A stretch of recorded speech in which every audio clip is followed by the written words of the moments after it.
nag-a-adjust pa kami. Pero, sa tanghali talagang madami rin sa tao.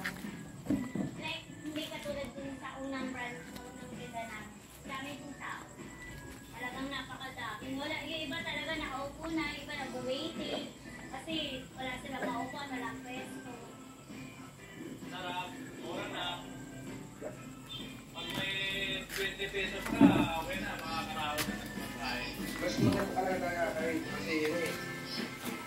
Yung 50 pesos mo, ulit. Marami, makakarami talaga kain dito.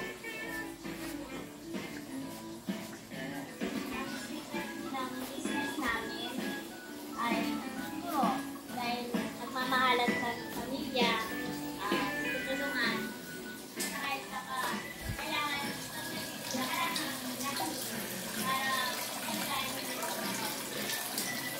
talaga dahil kailangan nila. Ako si Beth, ang may-ari ng Temple ni Beth. Makikita niyo po kami dito sa Recto Avenue, Binondo, Manila. Tara po, kain po tayo.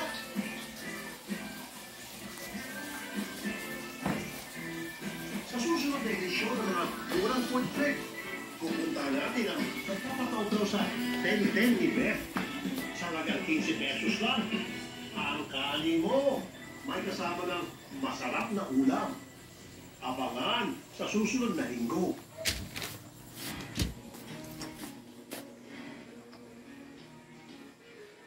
Minsan na tayo maging bata. Kaya, ang mga oras natin sa mundo ay dapat ibuo sa kabutihan. Yan din ang amon sa mga magulang na maging mabuti sana tayo ehemplo sa kanila. Pero, kung meron man sa kanila bata pa, narito tayo para sila ay tulungan makabangon at hindi mapaniwala. Ako, ang kapatid nyo, Rocky Tulfo. Kayo, ang idol ko.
Gay!